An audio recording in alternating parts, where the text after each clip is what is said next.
So I will make a start because we have only got the 40 minutes. We may well have other people joining us. So we'll see how it goes. So I hope you're keeping well. So I should also say as well, how did you get on with your flowers last week? I know Catherine did her flowers and posted them in my Facebook group. So don't forget, if you do tackle the projects, I'd love to see them. You can leave them in my Facebook group or on Instagram. And for those of you who aren't on any of those, I'd love to email me a photograph. I do like to see what you are doing. So today's project is the second project of the 3-week series. And we're going to be arranging flowers in an urn-style vase. So I've got an urn. You may not have exactly an urn-style vase, but you want a container that is taller and narrower than the boat-shaped vase that we used last week, just so you can have a go at doing something that is different. There's no point in arranging flowers in the same containers all the time. So that is what I'm using, and of course I have a ready stock of these. I've designed the class and I use what I've got. So this is actually a Wedgwood vase that once again came from the charity shop. So it's just a really, really lucky find. So I pick things up as I find them. And we're going to be using chicken wire to create the mesh to hold the flowers in place.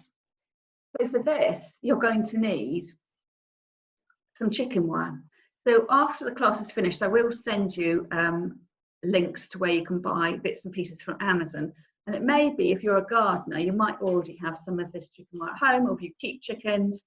But what you need to look out for is quite a large gauged wire. If I hold that down there, and I will show you, I've cut off a piece already here.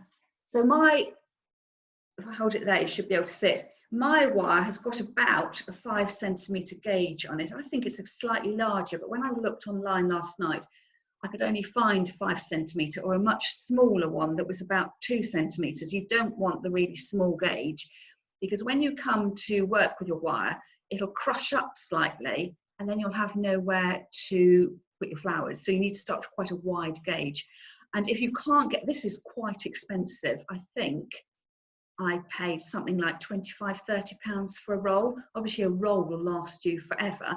But what you could do, if you made your chicken wire, homemade chicken wire last week, you could use this and you would be scrunching it up into a ball. So you won't get away with not making your chicken wire, because you can use it again. So we're going to end up with something like that we're going to put into the vase. So it just depends whether you want to, the choice is yours really, whether you want to go out and buy some chicken wire and scrunch it up, or how you feel about rolling up your handiwork into a ball when you spent ages and ages making your chicken wire. So what you need to do first of all is to cut off a length of the chicken wire. And I would say at this point, it's got spiky ends on it, so you may want to wear some gardening gloves. And I would say definitely you're going to find your wire cutters are your friend, or failing that, it's the floristry scissors with the teethy grip there for cutting the wires. So when you cut, it's not a snip like that, it's a real into the teeth of the scissors to have a go with that. So I have cut off a strip that is this wide, because that is the width of the mouth of my container. And then I want to fold it over to create a pillow. So actually you want to have a piece of wire that's the right width and fold it over, and then I've got some excess there, so I will need to do a bit of cutting. So snip, snip, snip, snip. So, and then you need to fold in half. And again, I've got a video so you can see it against, I know it's a bit difficult seeing it against me, but it's like sewing. You're going back to a sewing class, you're folding your wire in half, you're not squeezing it flat, you're creating a little tunnel. And then with these cut ends here, you're bending them round and you're stitching your wire together. So you'll end up with a tube, and imagine you do that all the way along. And then you need to seal the end of your pillow, and you do the same thing at the other side. Bring your ends together and twist together. So those little bits of wire that are sticking out, you will twist and disappear. And then you can use, like we did last week, use your wire cutters just to bend everything in place. So what you'll then end up with is a pillow, something like that. So if you look really carefully, you can see there's a slightly thicker line there where my side seam was, and then there's some sort of twiddly bits along there where I sealed the end of the pillow. And then you need to, this is quite nice, this bit, is to shape it into a ball, because you need to get it to fit into the mouth of your container. And being quite light, the wire is quite heavy on your hands, so do be careful. You may need to use your gardening gloves, but it's almost like you're, it's almost like Reiki or something like that. You're sort of spinning this ball of fluff in your hand, apart from it isn't fluffy, just to crush it down slightly, but you're not being so heavy-handed that you are, squishing it right down into a ball, because you're going to have your wire that is too compact and you won't be able to put your stems through. And then when you get your vase, you place your wire onto your vase, and you may need to just scrunch it in a little bit. So I think this is probably what you were imagining we were going to make last week. So it is a little bit raised, and it has gone down to about here in my vase. And then the next job would be to pour your water in. So I'm not going to pour my water in at the moment.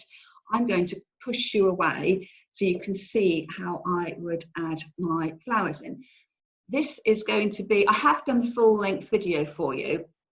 So this will be the edited highlights of how to do the arrangement. I want to, on the video I show, I'm arranging it facing me and twiddling it around so you can see. So what I'll try and do this time is to arrange it so you can see what I'm doing. So I'm just going to push you away a little bit so you can see everything I've got here. My paper's out of the way, my mouse. So hopefully you can see. So imagine I've poured my water into my vase, and then I've got lots of garden greenery. So these are very similar to the things I used last week. So fatsia leaves, they are new fatsia leaves. I've got laurel. We have loads of laurel in our garden, and normally I wouldn't recommend using it for your table arrangements because it's normally too big. But because my vase is a bit bigger, I can afford to go bigger with my greenery as well. So it's all about keeping everything in scale. So I can go a tiny bit bigger. So I've got laurel.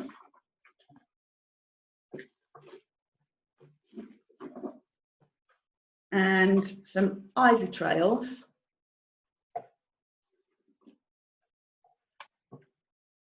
And some choisia as well. A few other bits and pieces. I'll come back to those if I need them. So with all my flower arrangements, I like to be able to sketch out in green first. So I would take my pieces of laurel and all the time measuring up. If I go up really high, you're not going to be able to see me. There's lots and lots of rules about how high your arrangements should be. Your flowers should be 1.5 times the height of your container. I wouldn't get too het up about that. I would just make an arrangement that you find visually pleasing. If you confine yourself by the rules, you may find all the enjoyment of being creative is just lost because you think you're having to conform to a rule. And I think the best thing to do is just to get stuck in, have a go, take photographs, and then it's, be your own sort of critique afterwards, review yourself afterwards, go off and have a cup of tea, come back and then see how you think you're going. Take a photograph and you'll think your flowers are amazing, but maybe next week when you look back at your photograph you think, oh, that's a bit too tall, there's a gap in there. And don't, it's all part of the learning experience. So my laurel is quite woody, so it's a matter of whether my floristry scissors will cut through. They do. If they didn't, it would be a matter of getting out secateurs. You saw I just took off the leaf there, because as I put my flowers, my greenery in, I don't want any leaves in the water, because they will start to rot and the water will go smelly. Now, the first time you put something in, effectively hidden now, is that I'm quite lucky that's standing upright. You'll find that with one flower in, I'll probably prove that my mechanics work, because my first piece of greenery is standing up. But like all arranging, you have to sort of get a quantity of material in together before it looks like anything. So don't fret if you find your first bit of greenery is just falling off the sides. And then measuring up, I'm going to try and come out to the sides. So sort of creating a little bit of a triangle. And having got that piece in, I measure up my next piece against it, recut the stem and put it in this way. So your stems don't have to be all pointed down into the water, as long as your water line is sufficiently high that those stems in there are able to have a drink. That is fine. So you can see I've got the basic outline. My flower arrangement is going to be this wide and this high, and then I can start to add more pieces in. So I'm going to add in a big leaf is always your friend, because it will start to hide my my mesh, and it just means you don't have to overstuff your arrangement. And these have got, I'm quite lucky, they've got softish stems. So you may find that you can manipulate them a little bit. Now do this really, really carefully, because if you snap it, you're stuck. So it's worth giving it a go to change that leaf that in the garden was growing sort of uprightish. And I'm trying to get it to look as if it's got a bit of a shelf going on. So I can put it into my front of my container. Let's take a tiny bit more off there. And it will start to sort of blend and hide that sharp edge of the container there. And ideally, I'd want it to hang down a little bit more, but perhaps as I add more greenery in, it'll be sort of weighted down and held in place. And then the same with the next piece as well. So if you do have any questions, do give me a shout. Sue is just catching up, so that's great. She's joined the group. I think we do have 12 of us in here. So do shout me if you've got questions as I go along. I will take the, you can unmute yourselves right at the end so we can have a proper discussion, and then I can edit that bit out of the video. So I've got two leaves and I've placed them together. So you need to be careful when you've got twos that you're not creating, you know, bunny ears or little eyes. And the best way if you've got two of things is to put them together and to group them. And by grouping your flowers, your greeneries together, it gives you a much more sort of stylized effect. It's not too dotty. So now I've gone all the way around the edge, but I've got a hole in the middle, so I've got a bit more laurel. I'm going to come in a little bit shorter here, so I start to fill up the middle of the container. You can see that I've sort of created an L shape. I want to put some greeneries in that come this way, so I've got a nice shape to the container. So I'm making this as a front-facing arrangement, but actually it's sort of got a 3/4 view. So I can come a little bit shorter. I'm going to take off that leaf there, and I can go in like that to fill up that middle bit. So you can see every time you add a bit more green, it just fills things up a bit. Now I've got a piece of choice here somewhere. Down here. I thought that would look good. A smaller leaf, but it's really handy because it's got a big bushy head and quite a long stem. So again, recut the stem so it's got a fresh cut and put that in as well. Soon you won't be able to see me at all, but you can see as well that I mean, if you're lucky enough to have a well-stocked garden, that you could do a flower arrangement without having any flowers in it, or you could do the greenery first and then come back to it. So you don't need to put yourself under pressure that this arrangement's got to be done, it's got to be done in the next half hour. You can come and go and do it.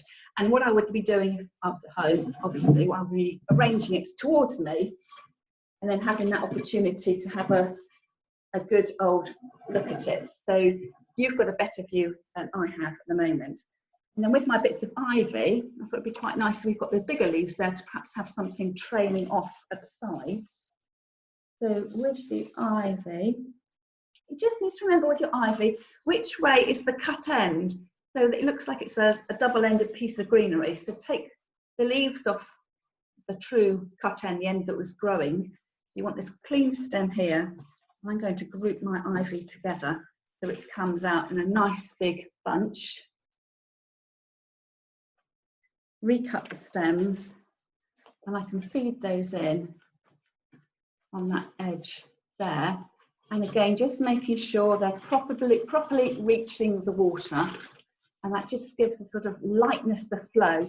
And it will depend on your personal style, whether you like it all over the place, or whether you want it a bit more constrained. So if you like things nice and neat, maybe things like the ivy trailing out of the side won't really be for you. And it's sort of all squiggling off all over the place. For the moment, I'm going to leave it there. And I've always got the option, when I've positioned it where I want it to be at home, if it doesn't look right, I can just slide the bits of green out, or I can change things up. Now I can see here, this piece of green has rotated around, because you're seeing the back end of it. So I just need to roll it around the other way, just so you've got all the front face showing you. So I would say probably for my greenery, I may well leave it like that. So to show you the profile of the side, that's the back. So you can tell where the back is. You can see the duller side of the leaves there. That bit of greenery was behaving to begin with, but now it isn't. And then all the way round. So you could add more and more greenery, but I'm not going to overstuff it, because I want to be able to fit my flowers in. So you don't want to find that you put so much beautiful greenery in that you've got no room for your flowers. So let's go on to the flowers.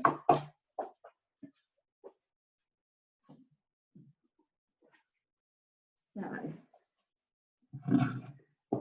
these have all come from the supermarket. So I've got a mixed bunch, really. So I have some bloom chrysanthemums. Now these are a week old, but they're a really good shape to use, because we want to put in our focal flower, our main flower, our wow flower, the most eye-catching flower to start with. So I'm going to start off with these. I've only got 2 of those, but I have got this lily. I'm going to be really gentle with it. It's got a petal missing, but hopefully I'll be able to disguise that. So I start off with my biggest flowers first and put those into my arrangement. And first of all, you know, measuring up where you want them to go. So I can afford to go quite short with these, and I shall endeavour to wiggle those in like that. And then I've got 2, so I don't want it looking like 2 little flowers or 2 little bunny ears. This one I can go a little bit taller. So you just need to change the plane. So if you've got 2 flowers, don't have them butting up together. You want one higher, one lower, but I wouldn't say one either side, because it just looks like you've got jazz hands in your flower vase. And then perhaps come up with this one a little bit higher. So you see the full face of the first flower, but it's visually linked to the same flower, but you're just getting a side glimpse of it. And it's that way that we're creating a bit of rhythm and harmony through the design. Everything isn't on show altogether. So we've got, the full, the brazen one at the front, and then the shire flower at the back there. And then with this lily, that was cut off a much larger stem. I've taken out the pollen, and that could perhaps snuggle in down there, being really gentle. I'm not going to knock off any more petals, hopefully disguising the fact that one of them has fallen off. But again, you could start to create, so you can see there, you're starting to create a real focal area. So your eye is going to be immediately drawn to the flowers that are there. So what I do like to do is I like to work through my flowers. I don't go randomly through my flowers. I'm sticking, if you notice, with one lot of greenery, and I use that. And then the next lot of greenery, and I use that. So my next flower is going to be gerbera. So these are a supermarket bunch. I think they were a mixed bunch, and they're quite tall. I've noticed that. I have some roses as well. So I don't know whether it's because the supermarkets, because the florists aren't open, that the supermarkets are getting the choice of the flowers. But I was quite impressed with the length on those. So here, they're all straight stemmed, but they have got quite a kink to them. So again, the kink can be your friend, because you don't want everything, you don't want to look as if you've got loads and loads of circles in your arrangement. So it's quite good when they're kinked off to one side, that you can just adjust them. So although they are all circles, you get like a different look to them. So here I could think about scattering around, but perhaps coming up with some of the flowers being a little bit taller through the arrangement, and really sort of getting value for money because everything is stretching up. You can barely see that one there. But you see, if I push it all the way down, it looks fine. I could feel that hitting the bottom of the vase. It doesn't need to. As long as it's in water and is supported, you can have it hovering above a little bit. So you don't necessarily want everything really, really compact in your vase. You can play around with it a little bit and then let the colour move right the way through the container. So some flowers you'll see, some of them will be sort of full on, others will be, you know, partially seen, and you can continue round. And you will have to be, you know, stand back and look. So normally you would be looking all the time and stretching and admiring. So it may well be that when I finish, this is slightly too tall, or the flowers are placed too close together. They're coming up at the same size, so I can change those. But you've got that scope to move things around. I can see these two flowers just look too close together. They're on the same plane. So I could try angling this or perhaps shortening one of the flowers. So you will need to do a little bit of adjustment, but you will feel like a real flower arranger because you'll be sort of placing it in and out, and you'll see people doing that. It's like the artist with their brush, and they dab once and then decide whether they want to come back again. So you need to think you are a floral artist, and you might not get it right straight away, but you've got the confidence to put it in, stand back and have a look. And if it needs adjusting, come and adjust. So I've got my sort of main flowers in. I need to then soften the edges a little bit. So I've got, these aren't my favourite flowers by any means, but I've got a spray carnations, no, they're not carnations, they're chrysanthemums. So they're quite a good flower. You get lots of different varieties. These are just everyday common supermarket varieties. You'll get, when the florists are back open, you'll get much more beautiful varieties than this. But it's quite a helpful flower because it's on a straight stem and it's got a bushy head. So it will fill in your gaps.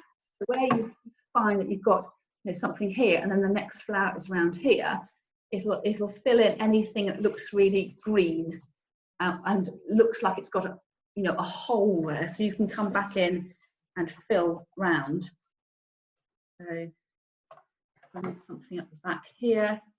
So I do put a few flowers at the back because you want to create a 3D look. Although it's front facing, you don't want it to be toppling over and look at, or if not actually toppling over, I think that's a bit tall there. If not actually toppling over, you don't want that feeling that it might be toppling over. So it's all about the balance as well, the actual balance and the visual balance as well. And you can see that every time I add the flowers in, it adds a different dimension to them. So it, you know, it looked quite nice with the green first of all. As you add in the flowers, you think, oh, actually it's looking better. Oh, it's looking even better. So the sky's the limit, really. It depends how big your budget is for your flowers, but also what you can physically fit inside your vase as well. And that is another reason why I didn't crush the chicken wire down too much. And also don't start with too fine a gauge chicken wire because you just won't have the space to do it. So actually, perhaps I can show you, I don't know if you can see. So you can still see the chicken wire sticking up there. So I'm not covering all of it, and that's the back. So I don't need to cover that. That'll be against the wall. But if you were doing this and where it was going to be prominently seen, I'd put another big leaf there, really, really short, and just cover it up. So this is quite a nice way. It's holding up really nicely, and I am managing to get some width in the flowers. I'm not just doing the cut and plonk, so everything's, you know, just straight up and down in a column. And then the next flower I would add in would be my finer flower. So I've got my big flower, my medium size, my sort of gerbera and my spray chrysanthemums. And then my finest flower, my filler flower, or my wispy bits at the end are going to be my spray carnations. And again, these aren't my favourite flower, but needs must. I sent my husband to the supermarket with a shopping list. He's done really well, but it's not necessarily what I would have chosen, but perhaps you might love spray carnations. And again, they are a really handy flower. So they've got a nice long stem, they've got multiple heads. You've got some of the flowers that are you know, I've encouraged out of it, are in full bloom, part bloom and tight buds. So you've got actually your wows, your in-betweeners and your wispies, your small, medium and your large, all on one flower stem there. And it's similar with the Lysianthus as well. They were a really great flower to use because it's got everything you need on one stem. And here, where I've got a gap, I'm going to put a flower.